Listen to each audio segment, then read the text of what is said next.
बिस्मिल्लाहिर्रहमानिर्रहीम। अस्सलाम वालेकुम, welcome to my YouTube channel. आज हम कम्प्लेक्स एनालिसिस का लेक्चर नंबर 4 स्टार्ट करने जा रहे हैं। जो हम बुक फॉलो कर रहे हैं वो है चर्चिल की, और आज का हमारा टॉपिक है वेक्टर एंड मॉडुलस। तो मैं पहले लेक्चर्स में आपको बता चुका हूं कि कोई भी एक कम्प्लेक्स नंबर है तो हम उसको क्या कर सकते हैं, एक कम्प्लेक्स प्लेन में क्या कर सकते हैं, एज अ पॉइंट रिप्रेजेंट कर सकते हैं। तो दरअसल कोई भी एक प्लेन हो हमारे पास एक्स वाई, तो उसमें जो पॉइंट होता है वो डेफिनेटली किसी वेक्टर को रिप्रेजेंट कर रहा होता है। फॉर एग्जांपल यहाँ पर एक पॉइंट एक्स एंड वाई है, तो ये किसको शो कर रहा है, ये एक वेक्टर की पोजीशन को शो करवा रहा होता है। तो बिल्कुल एज इट इज ही हम कोई भी एक कम्प्लेक्स नंबर है उसको हम कम्प्लेक्स प्लेन में एज अ पॉइंट जो है वो डिनोट कर सकते हैं, रिप्रेजेंट कर सकते हैं। पिछले लेक्चर में आपको बता चुका हूं। तो बिल्कुल वो जो पॉइंट होगा इन कम्प्लेक्स प्लेन वो किसी एक वेक्टर की पोजीशन को जो है वो रिप्रेजेंट करेगा। तो बिल्कुल vector interpretation of complex numbers और ग्राफिकल रिप्रेजेंटेशन, तो इसको डिस्कस करते हैं। A complex number z is equal to x plus iota y can be considered as a vector OP in the complex plane। क्या हुआ कि कोई भी एक कम्प्लेक्स प्लेन है, ये हमारे पास कम्प्लेक्स प्लेन है, ये रियल एक्सेस है, ये इमेजिनरी एक्सेस है, और यहाँ पर एक वेक्टर है, ठीक है ना, कोई एक कम्प्लेक्स नंबर है z is equal to x plus iota y, ठीक है, उसको हम एज अ पॉइंट कर सकते थे रिप्रेजेंट। तो यहाँ से हमने एक इस तरह से मिला दिया ओरिजिन से, तो ये एक किसी एक वेक्टर की पोजीशन को ज़ाहिर कर रहा है। तो यहाँ पर इसको हम नाम दे लेते हैं, यहाँ पर o, यहाँ पर इसको p। तो ये o p क्या होगा कि एक वेक्टर को ज़ाहिर करेगा। इसका मतलब हम किसी भी कम्प्लेक्स नंबर को इन कम्प्लेक्स प्लेन में एज अ वेक्टर भी रिप्रेजेंट कर सकते हैं। फर्दर आगे बढ़ते हैं।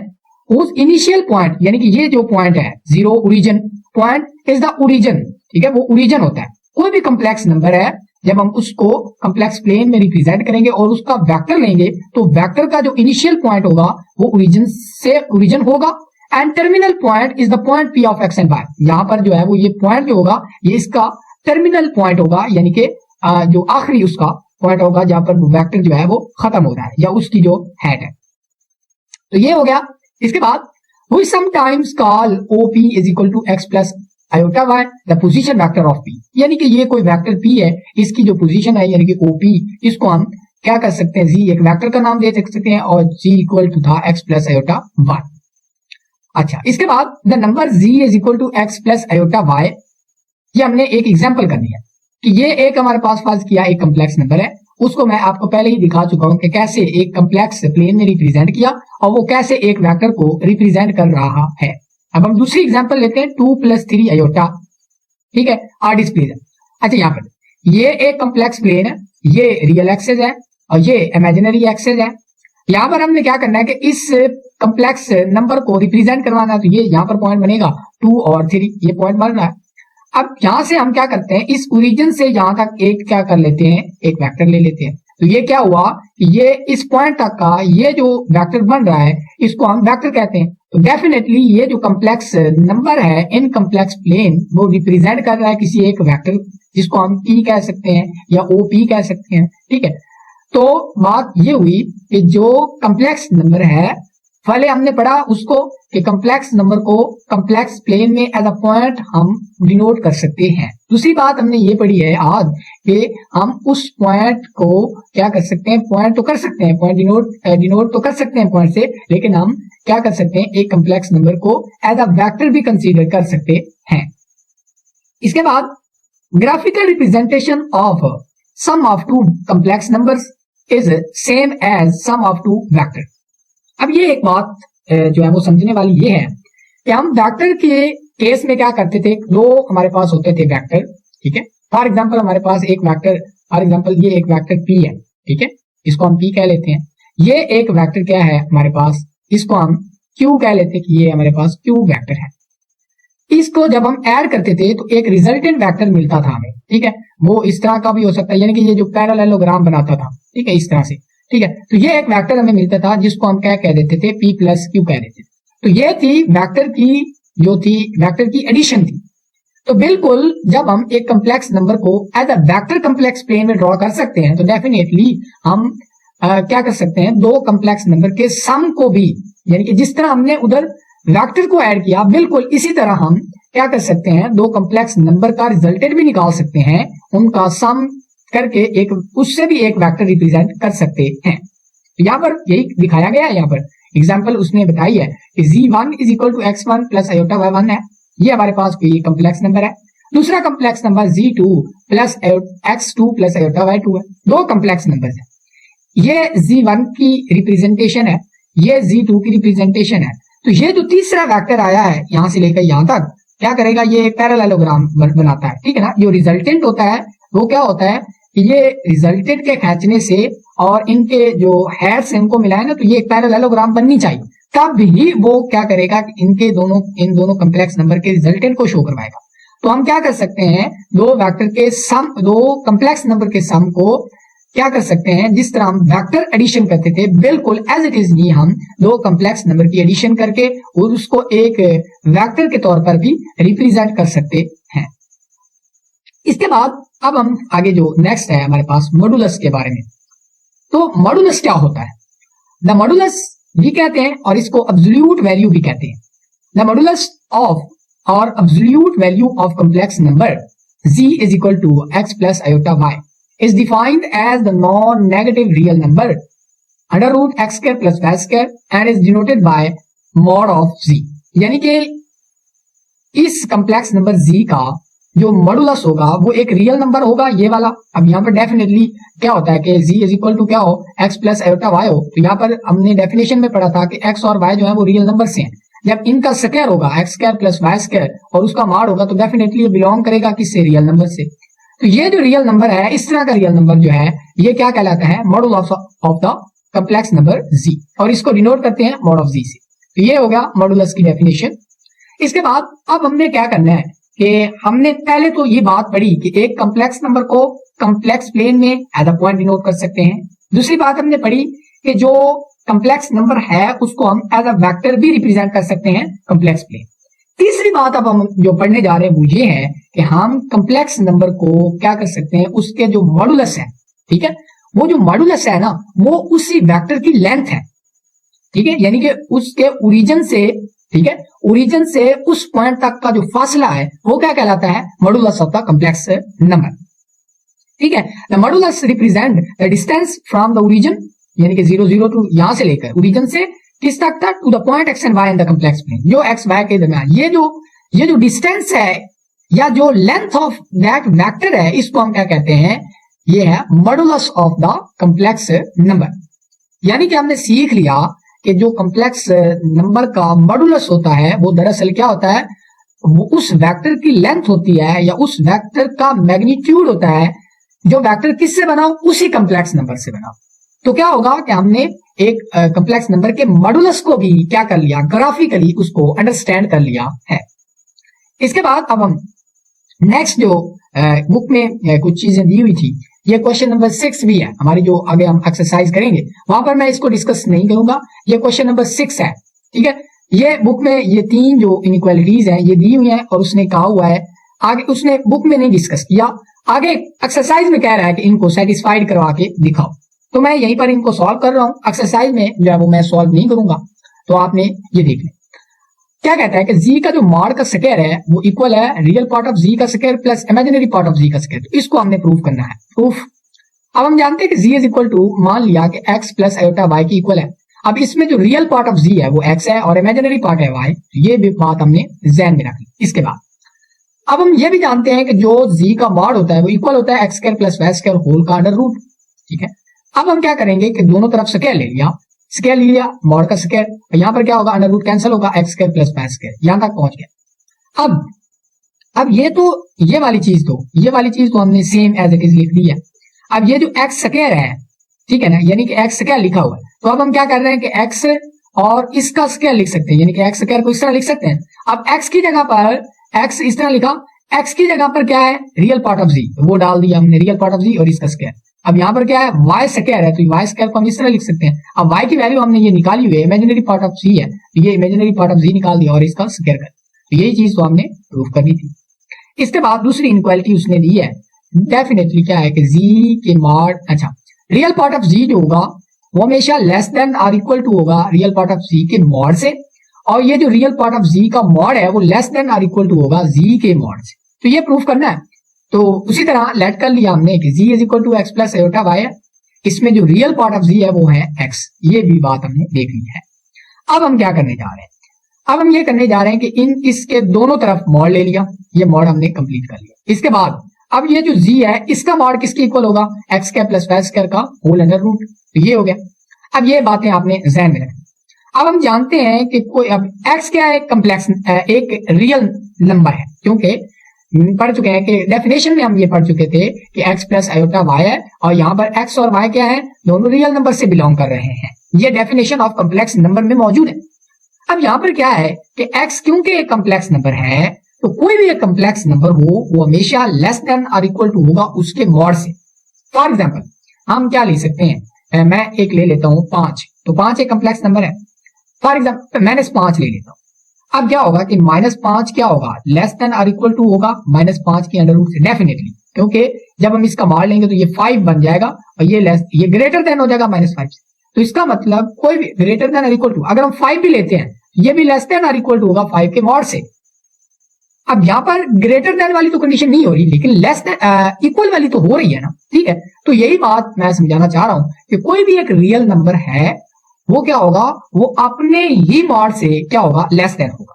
यहां पर भी यही है कि x भी होगा वो लेस देन और इक्वल टू होगा x के मॉड से। अब ये जो x का मॉड है वो लेस देन और इक्वल टू किससे है, किससे है, x square plus y square के होल अंडर रूट से, ठीक है। तो ये बात आपको यहां पर फॉर एग्जाम्पल क्या कर सकते हैं हम यहां पर क्या होगा कि ये जो y है ये भी एक रियल नंबर है और उसका स्क्वायर ऐड हो रहा है और इसके x के स्क्वायर में, तो ये डेफिनेटली एक जो है वो बड़ी जो हो सकती है रकम हो सकती है, ठीक है। इसके बाद अब यहां पर जो x है वो क्या था, हमने कंसीडर किया हुआ था, वो रियल पार्ट ऑफ z था, तो x की जगह पर उसकी वैल्यू डाल दी। ये जो मॉड ऑफ x है ये x की वैल्यू डाल दो, मॉड एज इट इज रहने दो, ये रियल पार्ट ऑफ z। ये चीज थी, ये क्या थी, मॉड थी, तो यही चीज हमने प्रूफ करनी थी। इसके बाद तीसरी इनइक्वालिटी की तरफ मूव करते हैं। Imaginary part of z less than और equal to imaginary part of z का मॉड लेस देन और इक्वल टू z का मॉड, तो ये वही उसी तरह का एक प्रूफ है। हमने कंसीडर कर लिया z is equal to x plus iota y, imaginary part उसमें y है। इसके बाद इमेजिनरी पार्ट का जो मॉड है वो दोनों तरफ मॉड लगा लेंगे, यहाँ पर हमने वही किया। इसके बाद जो z का मॉड है वो क्या होगा, x square plus y square. अब हम जानते हैं कोई भी एक रियल नंबर है वो अपने ही मॉड से कम होगा, ये लेस देन होगा x square plus y square के होल मॉड से, लेस देन और इक्वल टू। एक कंडीशन भी सेटिस्फाइड हो जाएगा लेस देन और इक्वल टू, तो हम उसको लिख देते हैं। एक कंडीशन या लेस देन वाली पूरी हो रही हो या बराबर वाली या दोनों भी पूरी हो सकती है, ठीक हो गया। तो ये चीज हमने कर लिया। इसके बाद अब यहाँ पर y जो था वो हम कंसीडर कर चुके हैं, वो इमेजिनरी पार्ट ऑफ z की इक्वल था, तो इसकी वैल्यू डाल दी। ये y की यहाँ पर अगर हम वैल्यू डालें, मॉड रहने दें, सिर्फ y की वैल्यू जो है वो हम रिप्लेस करेंगे, वो इमेजिनरी पार्ट ऑफ z था तो इसका मॉड होगा। ये लेस देन इक्वल टू, ये किसके इक्वल था, ये मॉड ऑफ z की इक्वल है, तो इसका मतलब तीसरी इनइक्वालिटी भी हमने प्रूव कर ली है। तो ये 3 इनइक्वालिटीज थे और क्वेश्चन नंबर 6 है एक्सरसाइज का, ये आपने देखना है। इसके बाद एक वेरी इंपॉर्टेंट नोट है। नोट क्या कहता है कि the complex number z corresponding to the points on the circle with center z naught and radius r thus satisfied the equation z minus z naught is equal to r, and conversely we refer to this set of points as the circle z minus z naught is equal to r।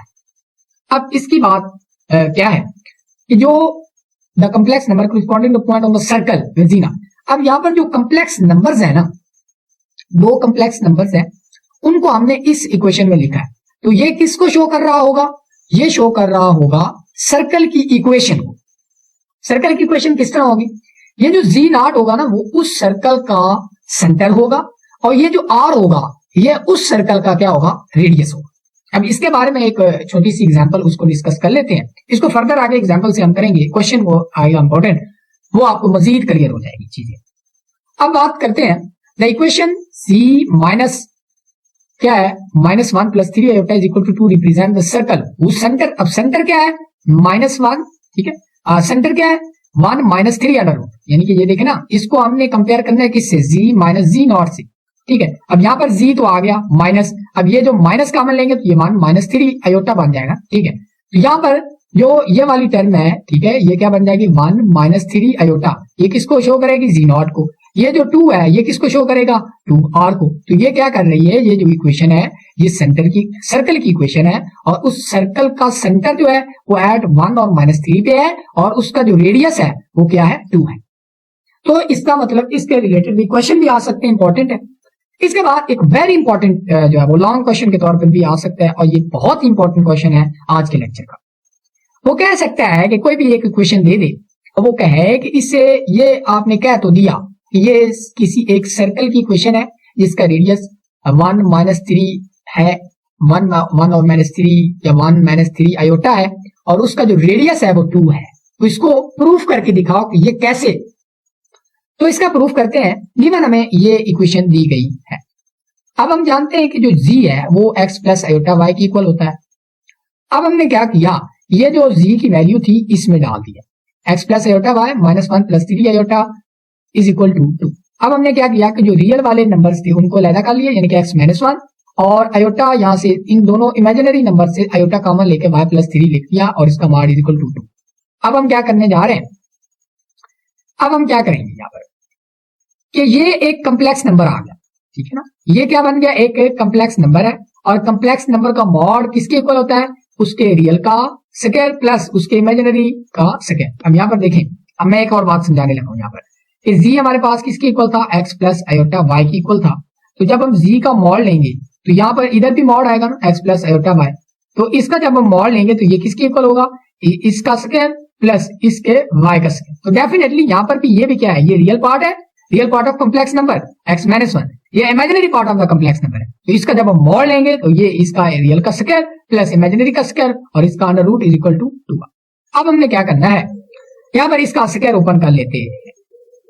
ये क्या होगा, x square plus 1 - 2x और y square plus 3 plus 9 plus 6xy, यानी कि a square और a square minus b और a square a plus b और a minus b का होल स्क्वायर का फार्मूला आपने जस्ट ओपन कर लेना है।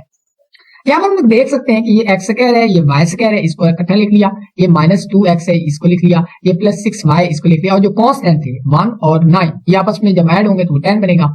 अब हमने ये भी एक साथ ये भी करना है कि यहाँ पर भी इधर भी स्क्वायर ले लेना है और इधर भी स्क्वायर ले लेना है, अंडर रूट कैंसिल हो जाएगा। जो बीच में ये जो कैलकुलेशन थी वो मैंने ये बता दिया आपको, और ये 2 का बन जाएगा 4। यहां तक आपने वो पहुंच गए होंगे, उम्मीद करता हूं। अब यहाँ क्या किया कि x square plus y square -2x है और प्लस 6y है, ये जो 4 है वो इधर जाएगा तो माइनस का 4 बन जाएगा, प्लस का 6 आ जाएगा, which is equal to 0, is equation number 1 का नाम दे दिया है। अब हमने कैलकुलस में जो थी एक सर्कल की एक इक्वेशन पढ़ी थी जिसको हमने स्टैंडर्ड फॉर्म या standard equation of the circle कहा था। वो क्या थी, x square plus y square plus 2gx plus 2fy plus c is equal to 0। ठीक हो गया, ये थी standard equation of the circle. अब ये इसमें जो था ना -g और -f वो किसको शो करते थे, सर्कल सेंटर ऑफ द, किसको शो करते थे, सेंटर ऑफ द सर्कल। और जो थे ना जो रेडियस था वो हम किस तरह कैलकुलेट करते थे, वो कहा g square plus f square minus c. ठीक है, तो ये इसके रेडियस को शो करता था। अब हम इसको मद्देनजर रखते हैं। अब हमने क्या करना है कि इस इक्वेशन को कंपेयर करवाना है इस इक्वेशन के साथ। तो इसके साथ कंपेयर करवाने के लिए हम कुछ चीजें कुछ जो है वो चेंजेस करते हैं इसमें। ये बाकी से सेम है, x square plus y square, तो ये हमने सेम ही लिख दिया। यहाँ पर क्या होना चाहिए, प्लस 2 × gx होना चाहिए था, तो हमने क्या कर लिया, प्लस कर लिया, डेफिनेटली 2 भी आ गया, और ये जो -1 और x, ठीक है, तो यानी कि ये जो g की जगह पर क्या आ गया, -1 प्लस यहाँ पर क्या है क्या होना चाहिए 2fy। तो हमने क्या कर लिया, इसको तोड़ लिया, 2 × 3 कर लिया ना, तो 2 की जगह आ गया और 3 जो होगा आएगा और y। अब यहाँ पर 3 जो है वो किसकी जगह पर आ गया, f की जगह, ठीक है ना, उसके साथ उसको कंपेयर करना जस्ट। और ये 6 हमने 6 लिख लिया, ये c की जगह पर आ गया। अब हमने क्या करना, अब कंपेयर किया जब हमने, तो ये जो g है वो क्या है -1 और जो f है वो क्या है 3 है और c हमारे पास क्या है 6 है। ठीक हो गया। अब हम जो है वो इसका रेडियस पहले कैलकुलेट कर लेते हैं। रेडियस किसकी इक्वल था, g square plus f square minus c. G किसकी इक्वल था, -1 के, -1 का स्क्वायर करेंगे 1 आएगा। एफ किसकी इक्वल था, 3 के, 3 का स्क्वायर करेंगे 9 आएगा। 6 सी माइनस हो रहा है, सी -6 हो जाएगा। ये अपने इसकी कैलकुलेशन करेंगे, जो 10 बनेगा, 10 में से 4, 10 में से 6 क्या है, कितने बन गया, √4, और 4 का अंडर रूट क्या होगा 2। तो आर जो रेडियस है हमारे पास वो क्या आ गया 2। अब हमने सेंटर भी फाइंड करना है, तो सेंटर में पहले आपको बता चुका हूं, वो -g - f का ऑर्डर पेयर होता है। तो ये क्या होगा माइनस जी माइनस एफ। जी की जब हम वैल्यू लगाएंगे -1 थी तो -1 और माइनस मल्टीप्लाई होगा तो +1 बन जाएगा, और 3 के साथ -3 तो ये -3 का, तो ये सेंटर क्या आ गया -1 और -3। तो यही चीज हमने बतानी थी कि ये इक्वेशन दी हुई है, आपने क्या करना है, ये दिखाना है कि इसके रेडियस कितना है 2 है और इसका सेंटर क्या है 1 और -3 है। तो इसका मतलब क्या हुआ कि जो हम पीछे ये बात पढ़ चुके हैं कि ये जो इक्वेशन है वो in term of complex number एक क्या है, एक सेंटर की इक्वेशन है, जिसमें जी नॉट सर्कल की इक्वेशन है, सॉरी, जिसमें जी नॉट जो है वो सेंटर ऑफ द सर्कल है और आर जो है वो रेडियस ऑफ द सर्कल है। तो ये बात हमने देखनी है, ध्यान में रखनी है। इसके बाद अब हम नेक्स्ट जो है इनइक्वालिटी की तरफ बढ़ते हैं, जिसका नाम है ट्राइएंगुलर इनइक्वालिटी। ट्राइएंगुलर इनइक्वालिटी क्या कहती है, हमारे पास दो कॉम्प्लेक्स नंबर का सम हो और उनका मॉड हो तो वो हमेशा लेस देन और इक्वल होगा उनके इंडिविजुअल मॉड के सम से। ठीक है, ये इनइक्वालिटी है, इसको हम अगली एक्सरसाइज में इसको प्रूफ करेंगे। अभी तक हमने वो चीजें नहीं पढ़ी जो इसके प्रूफ में इस्तेमाल होनी है, तो इसको हम अगली जो एक्सरसाइज होगी, नेक्स्ट एक्सरसाइज होगी, उसमें हम इसको डिस्कस करेंगे। इसके साथ ही एक और इनइक्वालिटी है, जी1 का मॉड है माइनस जी2 का मॉड है, इसका होल मॉड वो लेस देन और इक्वल टू है जी1 माइनस जी2 के मॉड से। तो इसको हम प्रूफ कर लेते हैं। कंसीडर हमने कर लेना है कि जी1 जो है डेफिनेटली जी1 इज इक्वल टू होगा जी1 माइनस जी2 और प्लस जी2, ये दोनों कैंसिल होंगे तो जी1 ही बचेगा। तो इसका मतलब जी1 को इस फॉर्म में लिख सकते हैं। अब हमने क्या करना है कि दोनों तरफ मॉड ले लेना, मॉड ले लिया। अब इस पर क्या करना है कि ट्राइएंगुलर इनइक्वालिटी, ये वाली जो इनइक्वालिटी है हमने ये लगा देंगे। क्या होगा, ये भी एक कम्प्लेक्स नंबर है, ये भी एक कम्प्लेक्स नंबर है, यहां पर देखें ये भी कम्प्लेक्स नंबर, ये भी कम्प्लेक्स नंबर, ये हमेशा लेस देन होगा इनके इंडिविजुअल मॉड से। तो ये भी एक कम्प्लेक्स नंबर था, ये भी कम्प्लेक्स नंबर, तो ये क्या होगा लेस देन और इक्वल टू होगा इसके मॉड से, ये देखें, प्लस इसके मॉड से, यानी कि इंडिविजुअल बार ट्राइएंगुलर इनइक्वालिटी मैंने उसकी रीजन भी लिख दी है यहाँ पर। इसके बाद अब हम जो ये जी2 है इसको हमने क्या करना है, दूसरी साइड, इस साइड पे ले जाना है। ये G one minus G two less than और equal to G one minus G two का मॉड, इसको हमने इक्वेशन नंबर ए का नाम दे दिया है। सिमिलरली जी2 को हम लिख सकते हैं G2 minus G1 plus G1. अब हमने क्या करना है कि दोनों तरफ मॉड ले लिया। अब ये ट्राइएंगुलर इनइक्वालिटी फिर लगाएंगे, ये जी2 माइनस जी1 का मॉड और प्लस जी1 का मॉड। अब यहाँ पर क्या होगा कि ये जी1 जो है उधर जाएगा, ये माइनस होगा जी2 का मॉड माइनस जी1 का मॉड, ये लेस देन और इक्वल टू है किससे, जी2 माइनस जी1, ओके होगा इसके मॉड से। यहां तक आप पहुंच गए होंगे। अब मैं क्या करने जा रहा हूं कि दोनों तरफ ना इनइक्वालिटी के दोनों तरफ क्या कर रहा हूं कि माइनस को मल्टीप्लाई कर रहा हूं। अब ये भी एक बात समझने वाली है। फॉर एग्जाम्पल हमारे पास दो कोई कम्प्लेक्स नंबर है, इसको एक को हम क्या कर लेते हैं 3 प्लस आयोटा कह लेते हैं। ये क्या होगा, डेफिनेटली लेस देन होगा 4 प्लस 2 आयोटा से। ठीक है, अच्छा ये कम्प्लेक्स नंबर, जब हम इसको क्या करेंगे कि माइनस से मल्टीप्लाई कर देंगे इधर भी, और जब हम इधर भी दोनों तरफ माइनस से जब हम मल्टीप्लाई करेंगे, ठीक है, तो ये जो इनइक्वालिटी है वो चेंज हो जाएगी, यानी कि इस तरह बन जाएगी -3 आयोटा -4 -2 आयोटा। बिल्कुल रियल नंबर में भी ऐसा होता है, -5 ले लो, ये लेस देन है किससे, 5 से, और सॉरी ये लेस देन कर लेते हैं 6 से कर लेते हैं। जब हम इसको इधर भी माइनस से मल्टीप्लाई करवा दो और इधर भी माइनस से मल्टीप्लाई करवा दो, तो ये जो इनइक्वालिटी है वो चेंज हो जाएगी। तो डेफिनेटली यहाँ पर क्या होगा, यहाँ पर -6 हो जाएगा, वो लेस देन हो जाएगा 5 से। ठीक है, तो इनइक्वालिटी जो होगी वो चेंज हो जाती है। तो यहाँ पर हम कहां पर थे, हाँ तो यहाँ पर थे कि जब हमने क्या किया कि दोनों तरफ माइनस से मल्टीप्लाई कर लिया, तो यहाँ पर क्या था, ये less than greater than equal to था, तो ये क्या बन जाएगा, लेस देन और इक्वल टू था, दोनों तरफ माइनस से मल्टीप्लाई करवा दिया है। अगर हम गौर करें तो यहाँ पर क्या है, जी2 का मॉड माइनस जी1 का मॉड है, जब ये माइनस जो अंदर मल्टीप्लाई होगी तो वो जी1 का मॉड पहले आ जाएगा और जी2 का मॉड बाद में। इसके बाद ये माइनस जी1 माइनस जी2 इक्वेशन नंबर बी का नाम दे दिया है। अब फ्रॉम ए एंड बी, अब जरा गौर से, ये वाली जो टर्म है वो लेस देन है इससे, यही चीज हमने लिखी है कि ये वाली जो टर्म है वो लेस देन और इक्वल टू है किससे, इससे, ए की मदद से। दूसरी बात यहां पर हमने जो बी में है कि ये वाली जो टर्म है वो ग्रेटर देन है इससे, ये वाली टर्म ग्रेटर देन किससे है, -c2 -g1 का मॉड। अब यहां पर हम देख सकें कि जो होता है ना, इस x का मॉड जो होता है वो क्या होता है, लेस देन और इक्वल टू 1 है, तो हम इसको लिख सकते हैं x लेस देन है -5 और लेस देन है ग्रेटर देन -5 है और लेस देन और इक्वल टू किससे है, 1 से। यानी कि इस चीज को, इस वाली चीज को हम इस फॉर्म में लिख सकते हैं। यहां पर भी वही बात चल रही है कि ये वाली टर्म है ये उसी सेम नंबर के नेगेटिव से बड़ा है और उसी सेम नंबर के पॉजिटिव से छोटा है। यहां पर जैसे 1 था तो हम क्या कर सकते हैं, उसी जो दरमियान वाला नंबर है उस पे मॉड वो लेस देन होगा जो साइड पे था उनके पॉजिटिव से। यही चीज हमने लगाई कि ये Z1 का मॉड माइनस Z2 का मॉड का जो मॉड होगा वो लेस देन और इक्वल टू होगा Z2 minus Z1 minus Z2 के मॉड। यही चीज हमने प्रूव करनी थी, कंप्लीट हुआ हमारा प्रूफ। इसके बाद अब एक और इंपॉर्टेंट जो है वो इनइक्वालिटी है। तो क्या कहती है इक्वालिटी कि हमारे पास Z1 माइनस Z2 का मॉड, Z1 माइनस Z2 है उसका मॉड है वो लेस देन और इक्वल टू है Z1 का मॉड प्लस Z2 का। अब हम ट्राइंगुलर इनइक्वालिटी पढ़ चुके हैं, वो किस तरह की थी, Z1 प्लस Z2 का मॉड लेस देन है Z1 का मॉड प्लस Z2 का। अब हम क्या यहाँ पर करने जा रहे हैं कि Z2 को हम रिप्लेस कर रहे हैं Z2 माइनस Z2। तो क्या किया, इधर भी माइनस Z2 लगा दिया और इधर भी माइनस Z2 लगा दिया है। अब हम जानते हैं कि कोई भी एक कम्प्लेक्स नंबर है उसका जो मॉड होगा, ठीक है, यानी कि फॉर एग्जाम्पल अब हम जानते हैं कि जो z का मॉड होता है वो इक्वल होता है माइनस z के मॉड से, मॉड के इक्वल। अब इसको थोड़ा सा सेटिस्फाई करवा लेते हैं, मैं आपको बता देता हूँ। हमारे पास for example z is equal to है x प्लस आयोटा y और minus z is equal to क्या होगा, minus x minus iota y। अब हम इसका जो मॉड लेंगे तो इसके रियल पार्ट का स्क्वायर होगा यानी कि x स्क्वायर प्लस इसके इमेजिनरी पार्ट y का स्क्वायर। अब हम इसका मॉड लेते हैं, इसका मॉड माइनस z का mod which will be equal to इसके रियल पार्ट यानी कि माइनस x का स्क्वायर प्लस इसके इमेजिनरी यानी कि माइनस y का स्क्वायर और इसका whole under root which will be equal to x square plus y square और इसका अंडर रूट, तो which is equal to z का मॉड। ये तो z का मॉड था।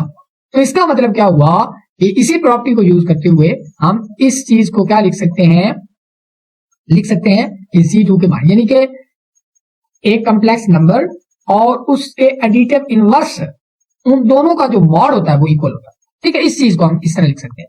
अब ये प्लस का Z2 का हो गया, ठीक हो गया। तो ये Z1 प्लस Z2 इनका इंडिविजुअल मॉड और ये लेस देन, यहाँ पर तो सेम हुई। तो यही चीज हमने प्रूव करनी थी, ये देख सकते हैं आप। तो ये यहां तक था हमारे पास एक्सरसाइज थ्योरी थी जो कि हमने कवर कर ली है। अगले लेक्चर में हम इसकी एक्सरसाइज को डिस्कस करेंगे। अगर हमारी वीडियो पसंद आई है तो हमारे चैनल को जरूर सब्सक्राइब करें और अपने दोस्तों के साथ इसको शेयर करें और हमें जरूर सपोर्ट किया करें। अगर कोई समझ नहीं आती किसी पॉइंट की तो आप कमेंट सेक्शन आपके लिए ही है, आप पूछ सकते हैं।